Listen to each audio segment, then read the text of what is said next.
یہ ہے کہ انہیں جانا انہیں مانا نہ رکھا غیر سے کام، للہ الحمد میں دنیا سے مسلمان۔ ناظرین اکرام، السلام علیکم ورحمۃ اللہ وبرکاتہ۔ الحمدللہ رب العالمین والصلاة والسلام علی سید الانبیاء والمرسلین، اما بعد فاعوذ باللہ من الشیطان الرجیم، بسم اللہ الرحمن الرحیم۔ لقد کان لکم فی رسول اللہ اسوۃ حسنہ، صدق اللہ العظیم۔ الصلاۃ والسلام علیک یا رسول اللہ، الصلاۃ والسلام علیک یا حبیب اللہ، صلی اللہ تعالی علیہ وسلم۔ ناظرین اکرام، سیرت مصطفیٰ کا پچھلا جو درس تھا وہ 19واں تھا، آج 20واں درس ہوگا۔ پچھلے درس میں ہجرت مدینہ یعنی سرکار مدینہ صلی اللہ علیہ وسلم اور صحابہ اکرام کی پہلے ہجرت اور پھر حضور کی جو ہجرت کا جو بیان تھا وہ چل رہا تھا۔ اس کے بعد کی باتیں سماعت کریں۔ جب حضور اکرم صلی اللہ علیہ وسلم غار ثور سے نکل کر آپ مدینہ کی جانب چلنا شروع فرمایا اور عام راستے سے ہٹ کر جو غیر مشہور و معروف راستہ تھا، اس راستے کو جو ساحل سمندر سے لگ کر تھا، اس راستے سے سفر شروع کیا۔ ادھر جب آپ کی ہجرت کی خبر مکہ میں پہنچی یا مکہ والوں کو معلوم ہوا تو اہل مکہ نے اشتہار دے دیا، یعنی اعلان کر دیا کہ جو شخص محمد صلی اللہ علیہ وسلم کو گرفتار کر کے لائے گا اس کو 100 اونٹ انعام میں ملے گا۔ اس قیمتی انعام کے لالچ میں بہت سے لالچی لوگ حضور صلی اللہ علیہ وسلم کی تلاش شروع کر دی۔ کچھ لوگ تو منزلوں تک دور تک تعاقب میں یعنی پیچھا کرتے رہے۔ اس کے بعد نبی کریم صلی اللہ علیہ وسلم دوسرے روز یعنی غار ثور سے نکلنے کے بعد دوسرے روز مقام قدید میں پہنچے۔ وہاں پر ام معبد عاتقہ بنت خالد خزاعیہ کے مکان پر آپ کا گزر ہوا۔ ام معبد ایک ضعیف عورت تھی جو اپنے خیمے کے صحن میں بیٹھی رہا کرتی تھی اور مسافروں کو کھانا پانی دیا کرتی تھی۔ حضور صلی اللہ علیہ وسلم نے اس سے کچھ کھانا خریدنے کا ارادہ فرمایا، مگر اس کے پاس کوئی چیز موجود نہیں تھی، یعنی بیچنے کی کھانے پینے کی کوئی چیز موجود نہیں تھی۔ حضور صلی اللہ علیہ وسلم نے دیکھا کہ اس کے خیمے کے ایک جانب بہت ہی کمزور دبلی پتلی لاغر بکری ہے۔ دریافت فرمایا یعنی پوچھا، کیا یہ دودھ دیتی ہے؟ ام معبد نے کہا نہیں۔ آپ نے فرمایا، اگر تم اجازت دو تو میں اس کا دودھ دوہ لوں، یعنی اس کا دودھ نکالوں۔ ام معبد نے اجازت دے دی۔ آپ نے بسم اللہ پڑھی اور بسم اللہ پڑھ کر اس کے تھن کو جو ہاتھ لگایا اس کا تھن دودھ سے بھر گیا اور اتنا دودھ نکلا کہ جتنے لوگ تھے وہاں پر سب سیراب ہوئے اور ام معبد کے تمام برتن دودھ سے بھر گئے۔ یہ معجزہ دیکھ کر ام معبد اور ان کے شوہر دونوں کیا ہے حضور کے دست اقدس پر اسلام کو قبول کر لیا اور مشرب اسلام ہوئے۔ روایت ہے کہ ام معبد کی یہ بکری 18 ہجری تک زندہ رہی، یعنی اس کے بعد 18 سال برابر دودھ دیتی رہی۔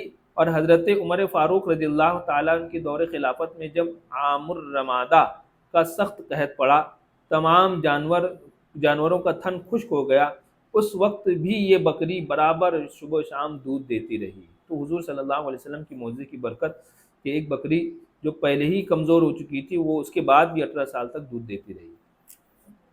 جب ام معبد کے گھر سے حضور صلی اللہ علیہ وسلم آگے روانہ ہوئے تو مکہ کا ایک مشہور شہسوار سراقہ بن مالک بن جعشم تیز رفتار گھوڑے پر سوار ہو کر تعاقب کرتا ہوا نظر آیا۔ قریب پہنچ کر حملہ کرنے کا ارادہ کیا، مگر اس کے گھوڑے نے ٹھوکر کھائی اور وہ گھوڑے سے گر پڑا۔ مگر 100 اونٹ کا انعام کوئی معمولی چیز نہ تھی۔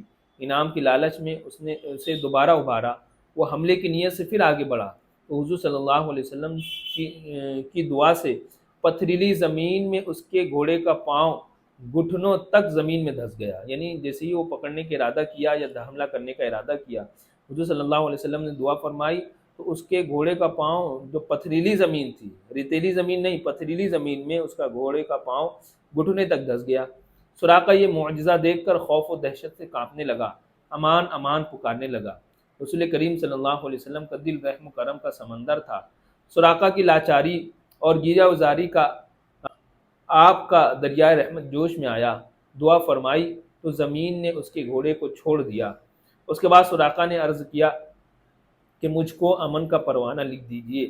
حضور صلی اللہ علیہ وسلم کے حکم سے حضرت عامر بن فہیرہ نے سراقہ کے لیے امن کی تحریر لکھ دی، یعنی حضور صلی اللہ علیہ وسلم اور مسلمانوں کی جانب سے ان کو امان مل گئی۔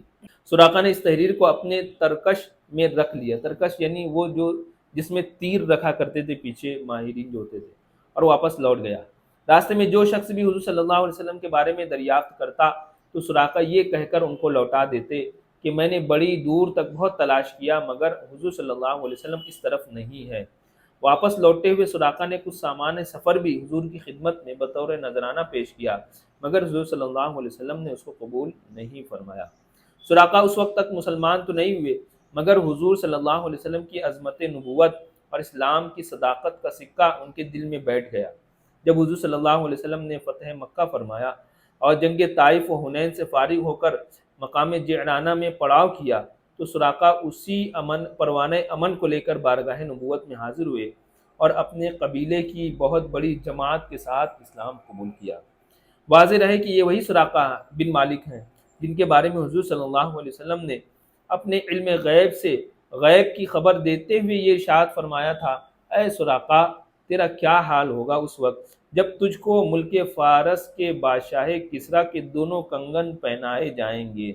اس ارشاد کے بعد برسوں بعد حضرت عمر فاروق رضی اللہ تعالیٰ عنہ کے دور خلافت میں ایران فتح ہوا اور کسریٰ بادشاہ کے کنگن دربار خلافت میں لائے گئے تو امیر المؤمنین حضرت عمر فاروق رضی اللہ تعالیٰ عنہ نے تاجدار دو عالم صلی اللہ علیہ وسلم کے فرمان کی تصدیق و تحقیق کے لیے، یعنی آپ کے اس قول کو پورا کرنے کے لیے، کنگن حضرت سراقہ بن مالک کو پہنا دیے اور فرمایا، اے سراقہ یہ کہو کہ اللہ تعالیٰ ہی کے لیے حمد ہے جس نے ان کنگنوں کو بادشاہ فارس کسریٰ سے چھین کر سراقہ بدوی یعنی دیہات کے رہنے والے سراقہ کو پہنا دیا۔ حضرت سراقہ رضی اللہ تعالیٰ عنہ نے 24 ہجری میں وفات پائی جبکہ حضرت عثمان غنی رضی اللہ تعالیٰ عنہ تخت خلافت پر انوکھ افروز تھے۔ جب حضور صلی اللہ علیہ وسلم مدینہ کے قریب پہنچ گئے تو بریدہ اسلمی قبیلہ بنی سہم کے 70 سواروں کے ساتھ لے کر اس لالچ میں آپ کی گرفتاری کے لیے آئے کہ قریش سے 100 اونٹ انعام مل جائے گا، مگر جب حضور صلی اللہ علیہ وسلم کے سامنے آئے اور پوچھا کہ آپ کون ہیں تو آپ نے فرمایا، میں محمد بن عبداللہ ہوں اور خدا کا رسول ہوں۔ جمال و جلال نبوت کا ان کے دل پر ایسا اثر ہوا کہ فوراً ہی کلمہ شہادت پڑھ کر دامن اسلام میں آ گئے اور کمال عقیدت سے یہ درخواست پیش کی، یا رسول اللہ میری تمنا ہے مدینے میں حضور کا داخلہ ایک جھنڈے کے ساتھ ہونا چاہیے۔ یہ کہا اور اپنا عمامہ سر سے اتار کر اپنے نیزے پر باندھ دیا اور حضور صلی اللہ علیہ وسلم کے علم بردار بن کر مدینہ تک آگے آگے چلتے رہے۔ پھر دریافت کیا کہ یا رسول اللہ صلی اللہ علیہ وسلم آپ مدینہ میں کہاں اتریں گے؟ تاجدار دو عالم صلی اللہ علیہ وسلم نے ارشاد فرمایا، میری اٹھنی خدا کی طرف سے معمور ہے، یہ جہاں بیٹھ جائے گی وہیں میرا قیام ہوگا۔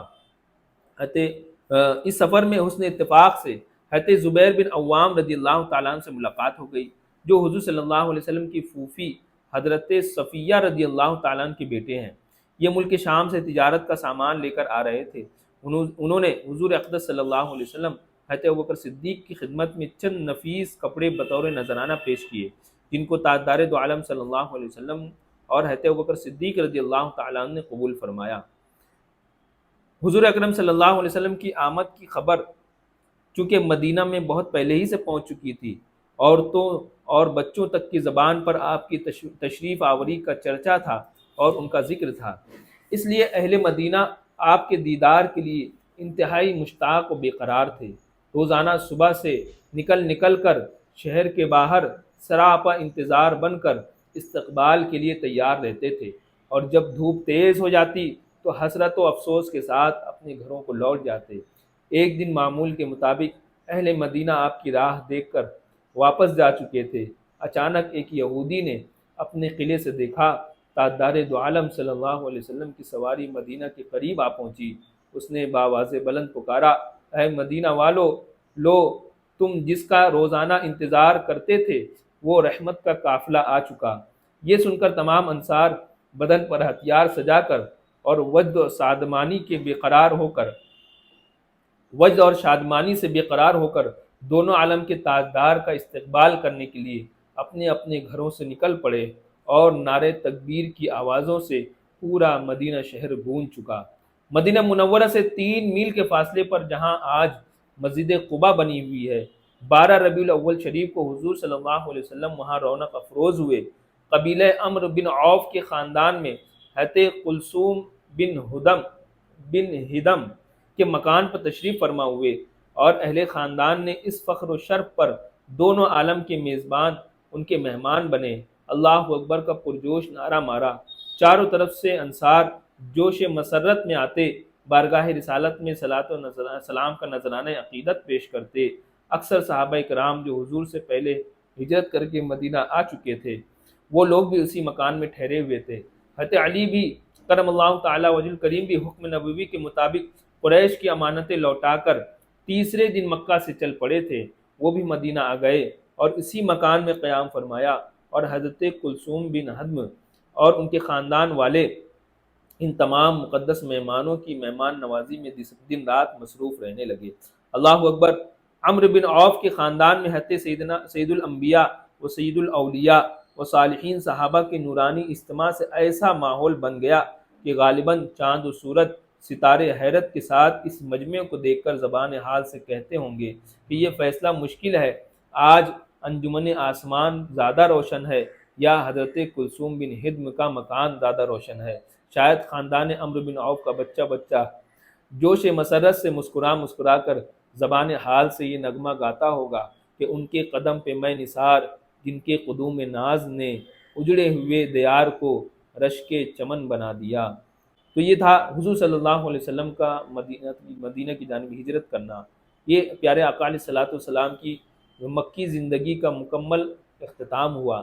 اب یہاں سے مدنی زندگی جب کی آپ کی شروعات ہوتی ہے، انشاءاللہ اس کو بھی جتنا ہو سکے ہم مختصر کر کے آپ کے سامنے پیش کرتے رہیں گے۔ اللہ رب العزت سے دعا ہے کہ اللہ ہم سب کو پیارے آقا علیہ الصلوۃ والسلام کی ہجرت سے سبق حاصل کرتے ہوئے ان کے صدقے ہم سب کو اپنے گناہوں سے ہجرت یعنی گناہوں کو چھوڑنے کی توفیق عطا فرمائے، اور حضور کی سنت اور سیرت کو اپنانے، اسی کے مطابق زندگی گزارنے کی توفیق و رفیق عطا فرمائے۔ استغفر اللہ ربی من کل ذنب و اتوب الیہ، وآخر دعوانا الحمد للہ رب العالمین۔